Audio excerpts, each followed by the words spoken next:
If you've ever spent any time with other people in any capacity at all, you've probably heard some variation of the famous adage, when in public, refrain from speaking about sex, politics, and religion. Priya Parker, in her book The Art of Gathering, explains that the phrase dates back to at least 1723, when the Freemason secret society incorporated this rule to maintain lightheartedness within their club. In fact, the Freemason Reverend James Anderson forbade doing or saying anything offensive, or anything that may forbid an easy and free conversation, or anything that would blast our harmony. Emily Post, in her 1922 etiquette guide, encouraged her readers to speak about things which you think will be agreeable to your hearer, and to not rest on ills, misfortune, or other unpleasantries. Well, we Jews are not Freemasons, and we clearly are not readers of Emily Post. In Jewish space, we come together to struggle with issues of God and our obligation to mitzvot. We debate the meaning of a just society, and we argue about which policies and which leaders will achieve our noble ends. And sex, well, intimacy is central to almost all of our life cycle events. You may even have heard of the Talmudic story of the student who hides under his rabbi's bed before the rabbi is intimate with his spouse. When the student is discovered, he explains, "Rabbi, this too is Torah, and I must learn it." Needless to say, we Jews do not avoid the controversy. In fact, we embrace it. Priya Parker encourages those who host gatherings to cause good controversy.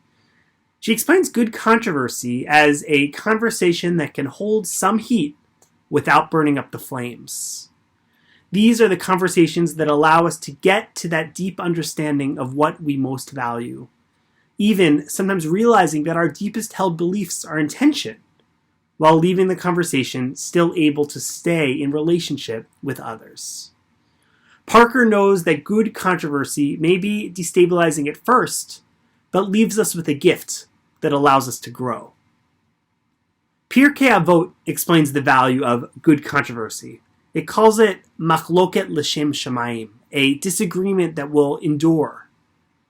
Pirkei Avot teaches, every dispute that is for the sake of heaven will in the end endure, but one that is not for the sake of heaven will not endure. What is a controversy that is for the sake of heaven? Such was the controversy of Hillel and Shammai. And which is the controversy that is not for the sake of heaven? Such was the controversy of Korach and all of his congregation. There's a dispute that the rabbis describe as a machloket l'shem shamayim, a dispute that is for the sake of heaven. And while the Mishnah does not explain what the characteristics of this kind of conversation are, it knows it when it sees it. And it sees an enduring disagreement in the ongoing controversies of the schools of Hillel and Shammai. Hillel and Shammai are one of the earliest generations of rabbinic sages, and the Talmud lists nearly 300 instances of their disagreements. They disagree about everything: how to light Hanukkah candles, in what position to recite the Shema, the rules of marriage, and more. So, why are these disagreements considered machloket l'shem shamayim, a disagreement for the sake of heaven? A different Mishnah teaches that despite the disagreements between Hillel and Shammai about marriage, they would still allow the children from their two families to marry each other. And despite their disputes and disagreements about kashrut, they would still often eat in each other's houses. Now, this Mishnah does not mean that they would sacrifice their principles for a basic level of harmony. Sometimes disagreements would come up and they simply would not be able to work it out. The marriage wouldn't happen. The two families would not eat in the same house. But the Mishnah teaches that despite their disagreements, they didn't put a blanket ban on interacting with those in the other house just because of these disagreements. Their debates endure because they were able to recognize the humanity of the other in the process of holding true to their principles. Our text from Pirkei Avot describes an argument that is not for the sake of heaven as the dispute in this week's Parsha. Korach of the tribe of Levi, gathered 250 men to confront Moses and Aaron. The gatherers cry out, "Moses and Aaron, you have gone too far, for all the community is holy, all of them, and the Lord is in their midst. Why then do you raise yourselves above the Lord's congregation?" On the surface, their argument is sound. Why does a society in which God's presence dwells among everyone need leaders who serve above the others? Surely Korach should be allowed to create good controversy when it comes to the leadership of the Israelites. In fact, in many cases, speaking up to power is a great thing. Ensuring that those in power do not trample on the rights of the people they serve is deeply important work. It's the work we see happening in the form of protests all over our world these weeks. So, what is it about Korach's argument that makes the Mishnah consider this particular disagreement not for the sake of heaven? The medieval commentator Sforno teaches that Korach's error was in the manner in which he approached Moses and Aaron. Sforno explains that the group of 250 stood around as if they were coming to Moses to help solve a minor issue. They waited, lingering around the area until it was completely full of people. And then they began to make their argument, trying to get as many people as possible to turn against Moses and Aaron. Surely maximizing pressure when advocating is not a bad thing.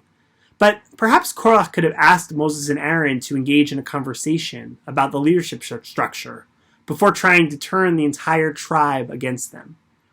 Perhaps a constructive conversation may have allowed both sides to express their grievances without attacking the character of Moses and Aaron. A Midrash teaches something a little bit different.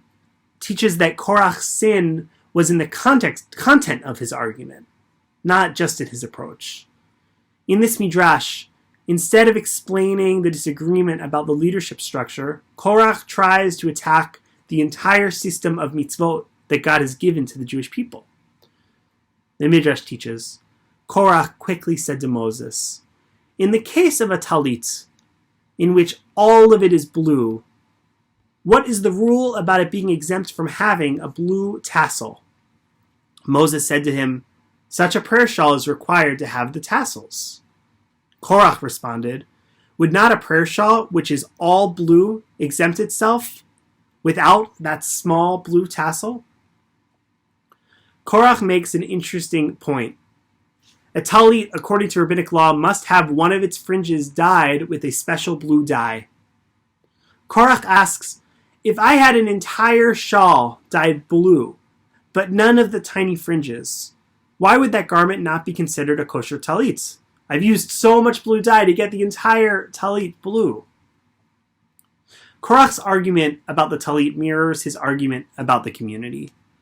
Why is this little fringe more important than the entire garment? In both arguments, Korach is unwilling to acknowledge that each fringe, each person in the community plays a unique role. In criticizing the priestly power, Korach forgets that he himself is a Levite, who will also have a unique responsibility in serving the community. The 18th century Chassid, Levi Yitzchak of Berdichev, teaches that while the Kohanim represent the compassion of Chesed, the Levites represent the structure and the orderliness of Din. A functioning society needs both Chesed and Din. It needs both impulses in order to remain strong. By criticizing the power of Moses and Aaron, Korach is unable to understand the interdependence needed of each group in society playing its part. He's turned a conversation that could be full of constructive controversy into one meant just to destabilize the tribe. So we are not people who shy away from controversy. As long as the world remains broken, we will be called to stand up for our values. And this will, time and time again, bring us into contentious conversations. In this process, let us not be the community of Emily Post, who avoids the struggle. Worse, let us not be the community of Korach, using the debate to bring down others and to destabilize the community with no vision of progress.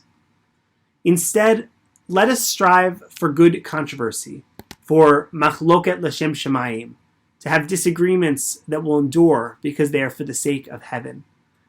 Let us be like the schools of Hillel and Shammai, the ones who fiercely stand for their principles without denying the humanity of their interlocutors.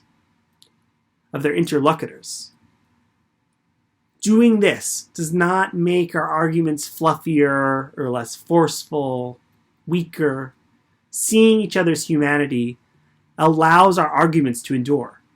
It allows them to be heard in a way in which change can be possible, in which our relationships are sustained, in which our relationships are transformed, but also that the well-being of our entire community can be maintained as we continue to fight for a more whole community and a more whole world. Shabbat Shalom.